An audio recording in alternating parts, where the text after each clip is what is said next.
Is it a demon? Hide from the demon. Oh. You would not believe your eyes. 10 million fireflies attracted a demon who tried to eat you. Hey folks, I'm Jacob, this is Weebservations, and today I'm going to be looking at the Season 2 premiere of The Promised Neverland. Really excited about this one because, I have no idea where the story could go from here.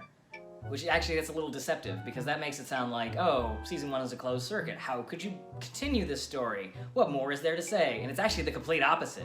It's the story must continue. It has to continue.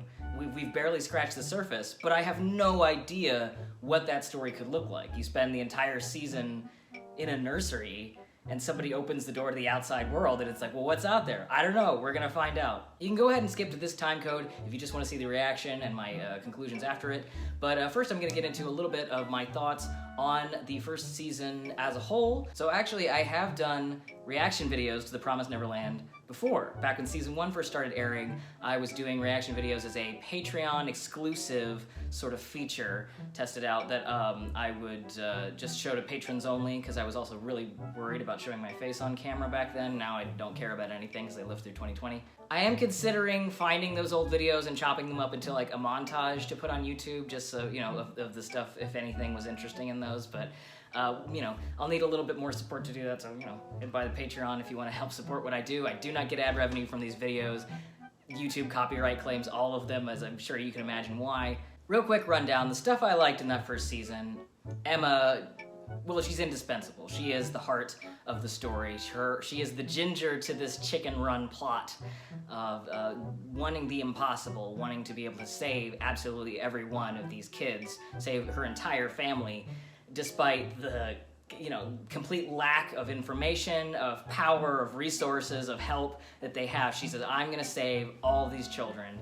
And Norman and Ray obviously think of things very differently. Ray is completely cynical and deterministic and willing to sacrifice himself for his friends, right? So he's still a good guy, but he does not have faith that they can save anybody but just the oldest kids. And Norman, being in the middle, seeing the world the way Ray does, but wanting to see the world the way that Emma does and being in love with her. This triad, they're really a great match for the puzzle that's been set out in front of them. And the entire season is that puzzle, and I think that's really one of the greatest strengths of the show. It wasn't one of my favorite shows of the year for that reason, because it does feel like the first act of a story, but what a first act. The whole plot consists of children in libraries and nursery rooms having quiet conversations, and yet it's one of those shows I cannot watch one episode at a time of. And I tried to pace myself rewatching it, and it was, you have to take like 4 or 5 at a jump. Even when I already knew what happened, because I'd seen it before, it is so propulsive and popcorn friendly. Like it's the kind of, it has like a Netflix rhythm, I want to say, where it is structured so you cannot stay. You always want one more. Okay, one more episode. Okay, one more. And it's just kids in mostly the same 3 or 4 rooms having quiet conversations about what they need to do before, you know, these 2 weeks are up and they get sold to monsters to be eaten. But the tension is so high, and you're solving all the problems along with them because you have pretty much the same information that they do. It's not like Attack on Titan. I know there were a lot of comparisons because of the basic premise. These are very different stories beyond the surface, like ephemera, the things you would list on TV tropes, I guess. Attack on Titan is a story that succeeds because the characters don't know, and they don't know enough and make a lot of bad choices because of their lack of information. And the kids in Promised Neverland don't have enough information, true, but we learn things as they learn them, and so we are encouraged to solve the problem with them. And for that reason, the Season 1 finale is fantastic. It's great. It ties up everything that we need to get tied up to move on to a completely different set of circumstances, so it feels like you've got a complete story, but it's not, but you have to have more at the same time. It doesn't feel like you got one half of a story and, oh, Season 2 will give us more, or whatever. It feels like, okay, Gracefield House is on fire. It's gone. It's been burnt to ash. And Isabella has failed, and she is in her defeat changed, seemingly, and this is probably not the last we've seen of her, and it's not the last we've seen of Norman, but we did feel that sacrifice, the loss of him felt final for that part of the story, and it gave us, it was a little sobering because they weren't able to pull off a plan that got everybody out. They also had to leave the younger kids, and so it doesn't feel like a flawless victory, but it feels really well earned and satisfying despite that. Just a great, solid season of television. Just unimpeachable. And I also like Phil. I love Phil. Phil is great. Phil is great because you are encouraged to suspect him at the beginning because he's the smartest 5-year-old, and he keeps like wandering into places where he could see something that would be potentially damning. So like, what if he's the traitor or whatever? And so I love that the series like encourages you to suspect Phil, but Phil don't know nothing. Phil is a pure soul, and I feel like even if your mind suspects him, your heart always knows that he's a good kid. And I love Phil. I want to see more Phil. Give me more Phil. That said, there were definitely things I didn't care for in The Promised Neverland Season 1. Ray's baby memories are weird. I understand that it was maybe the only way to get the twist in there. I remember watching it, especially rewatching it, and thinking, being able to remember everything from the time that you popped out of your mother's womb is silly, and it's also kind of unnecessary. I feel like, was there another way to give Ray the up on these other characters and know everything before they did without it going, I remembered it from infancy, and I was like, well, that's silly. It's distractingly silly. And then I realized why, because otherwise there was no good, simple, easy way without giving up way more information about how the Monster Society works to explain why Ray would remember that Isabella is his mother. Dun dun dun. So okay, I accept it. I accept that was just the easiest shorthand for like, how can Ray possibly remember that Isabella is his mother? Because she shouldn't know that that's her child either. It's good for drama, but I wish that they had thought of some other way besides infancy memories to make that land. And in general, a lot of these characters are too clever by half. A lot of things that, again, to compare it to Attack on Titan, where not very many of these characters are intelligent. A lot of them are, if not dumb, then perfectly normal people who are in emotionally exasperating circumstances and make foolish decisions. But in the case of The Promised Neverland, even under the worst duress, there are plot points that are entirely reliant on, I thought that you would think this, and you said this, so I thought that I would say this, and you thought this, and haha, I've caught you. And it happens often enough without any warning. There's Sister Crone does this, Norman does this.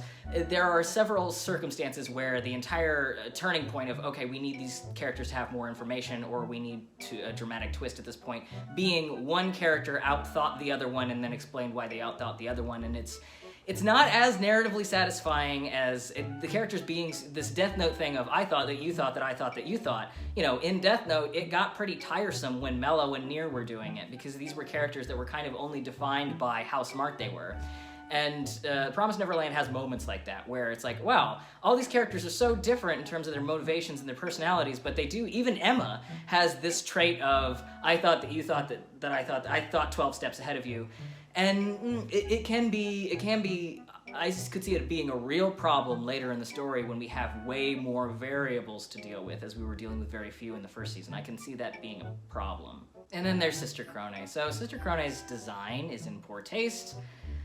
I am white and I'm not in a position to talk about it. And I don't dislike the character, but it's not great that design is uncomfortable. And also, I really kind of felt bad ultimately for the way that she was used, the way that she was handled, because she never has, by her own admission, some of her last words are, oh, I had never had any agency in this. This was always going to happen to me, no matter what I did. And that is, I guess, proving something about the story, about how tough Grandma and the Monster Society is going to be to defeat.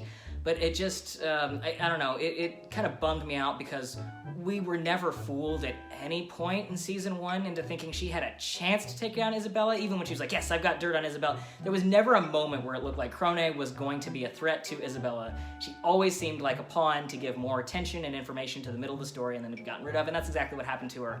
So there are things that I like about the character, but largely I think she by accident and design, is responsible for some of the worst stuff in the first season.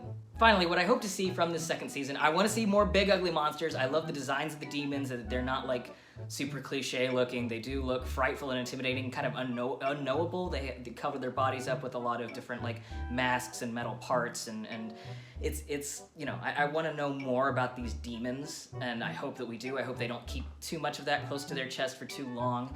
And I also want more concrete detail about what happened to Norman, because we know he's not dead. So since we already know, don't hold on to it for too long. Please don't just have these kids. The one thing I really don't want to see is these kids wandering around the forest like doing survival stuff like this is Dr. Stone or something. That's not what this show is to me, and I hope they immediately land into another crazy puzzle box figured out scenario that employs more of the kids' skills like Don and Gilda and the little ones, because that's to me the thing that's interesting about the show, not them, I guess, surviving on the lam, which I don't know. And Norman is not dead, so we should at least get some kind of hint as to what path he's on while his friends are surviving in the woods.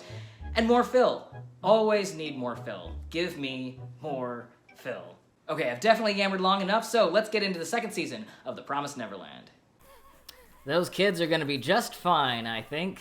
Yes, sir, nothing but lollipops and sunshine on the road ahead. I like that kid. That kid looks like they took his face in Photoshop and shrunk it inward. Like he used to have a face that went to the edges of his head, but now... Oh, shit! Well, I wanted more big giant demons immediately. I was like, where are the monsters? More demons! And I got instant gratification. Take that as a lesson, kids, and kids at heart. Before anything gets better, it always has to get much, much worse. I don't know what I think of this opening, but I already like it better than the first season opening. I was not a fan of... Frankly, I don't know what Uberworld is doing anymore. The genre of mashup stuff that they're experimenting with is completely bizarre to me, and I don't understand it. You know what I didn't see much of in that opening was Norman. In fact, I don't think I saw any Norman in there, and that makes me sad. Suddenly a Titan appears. Oh no! Ceasen de Wesson and Wiesen de Jaeger. So a question I have, do all the children, only these two cut off their ears? But all the kids had tracking devices in them, right? So after a certain distance, does the tracking not matter anymore? I know why they cut off their ears in the moment to escape. But once they're over the wall, is it just out of range? Is that how that works? Otherwise, you have an entire group of adorable little tracking devices you're carrying through the woods. I'm sure it's going to come up again. You could set up a cookie shop in the Hollow Tree. I have it on good authority that the Keebler elves have made some pretty good money doing that. And then you could just sell cookies to all the demons that want to eat you. I think it's a great plan. I don't know why they aren't taking my advice. Ah, more mysteries. So this pen oh, wow, okay. Super technology pen. That was left behind by first Crone and then Norman is a secret, like... I didn't realize that it had an entire, like, Star Wars hologram inside it, but here we are. Now, this is actually pretty similar to this technique they're using here. Human. Sorry, everything reminds me. If I'm reminded of Devilman Crybaby at any moment, I have to stop what I'm doing and sing lyrics from it. But this technique that they are using here was pretty commonly used during the Cold War, I believe. That and like... only it wouldn't be like find a specific word in the book. What they would do, if I recall correctly, is it would be like find a period at the end of this sentence as denoted by these numbers, and then zoom in on it with a microscope and the message would be inside of that. But these kids don't have a microscope, and Minerva is you know, he's got to take his chances with how intelligent these kids have got to be to figure this out. So, oh look, it's a walking catfish, and a Bulbasaur, and there's probably going to be a lot of really strange plants, demon plants out here. Why is there a sea anemone in the middle of a giant undead forest? Well, what a silly question. This is a demon forest, and it has walking catfish in it. So that's oh wait, now I'm drawing a parallel. So all of this used to be underwater, maybe? If this entire ecosystem used to be underwater, including these giant trees, some weird things have happened to the Earth. More big smelly monsters, yes! Now, having one eyeball on top of the other like that, I feel like the reason we have binocular vision is to expand our, we have like a pretty wide field of vision. I can see my hands even though they're over here. Having one eyeball on top of the other, I guess you'd just be looking at your crotch and the sky the whole time. It's like you could see a whole lot right here, but not very much, I'm not sure why demons evolved that way. Probably because it looks cool. Is it a demon? Hide from the demon. Oh. You would not believe your eyes. 10 million fireflies attracted a demon who tried to eat you. Alright, so there's a hierarchy of demons. Obviously, that's an unintelligent kind. And then we have our hench demons. Our trucker demons. They're paid, $20 an hour to drive kids back and forth from the demon feasts. It's kind of probably a bum job. I almost feel bad for them. Oh no! Maybe it was blood loss. She did cut her ear off. I was right. I mean, like, you cut your ear off, zip line across a giant chasm, and then drag a bunch of kids through the woods at top speed away from monsters, like, you just cut your ear off! Calm it down a little bit. Oh, the Firefly Mistress. Follow the Firefly Queen. Maybe don't follow the Firefly Queen, actually. I've changed my mind. Reconsider following the Firefly Queen. You can kind of sense a common ancestry between all these demons. Like, maybe it seems like the more important you are, the more evolved you are. It's kind of like Digimon evolutions. The more human you look, the more badass you are, the more human you look. And then if you're just kind of a grunt, then you run on all fours, and then there's like horsey-looking demons, and you can sense sort of a family tree, a hierarchy of blood of some kind. So she's got a blindfold on, and I'm gonna assume it's because she lives underground, and maybe she just doesn't see. Which is, the fireflies, I assume, have something to do with the gems that grow in this underground world, but I get the feeling she probably doesn't have eyesight to begin with. Or unless it's not important, unless this is a religious thing, in which case these kids might not want to stay here long if it's some kind of cult. Oh! She is demon. A mole demon of some kind. With opposable toes. Which, I mean, that's just the next evolution of humanity right there. I would like to have opposable toes. I feel like that was a step backwards when we got rid of those from the orangutans, or whoever last. The chimpanzees, I feel like we could have kept those. That would have been really useful, actually. Norman! I saw Norman! Norman is in the show! I saw Norman! Yay, he's alive! I mean, I always knew, of course. Of course, couldn't die. There's no way Norman's dead. There's no way. There's no way, but I'm just glad we saw him. I'm just glad he's still here. Alright, that was the Season 2 premiere, Episode 13 of The Promised Neverland, and I dug it. That was pretty much everything I could hope for from a first episode of the next season. They didn't bury the lead. They didn't, waste time trying to recap stuff or set up a new, there's some anime, I think, that could have been like, oh no, she ripped open the wound in her ear and, we gotta get water and the demons are coming, and the demons would have shown up, at the end, that'd be the stinger, as the demons are gonna come catch them, and the rest would just be, talking and them looking over the extremely high-tech holographic clue that William Minerva left them. I don't know how I feel about the technology jumping up to a sci-fi scale. I think we're just gonna have to see how that plays out. Now that we know that it will get that big, I hope the ramp up to all that stuff and to William Minerva himself is nice and gradual. But these underground demons seem like they're, complex figures, probably, hopefully, beneficent figures, although the gang can't stay with them for too long. So I don't know, that gave me everything. I feel like the only complaint I could have had is where's Norman?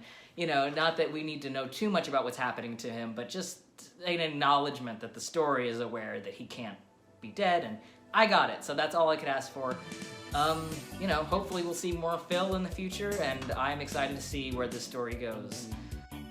Extra special thank you once again to my patrons over on Patreon. I couldn't do this without you, and it's still pretty unfamiliar territory for me, so I appreciate all feedback I could get about how I could improve this reaction format and what kind of shows you would like to see in the future. Hop on over to the Patreon and become a patron if you would like to vote on future video topics. You can also follow me on Twitter at Weebservations, check out my blog at weebservations.com, commission me on Ko-fi for an essay on the blog if you like. Subscribe, hit that bell button, and I'll see you again soon.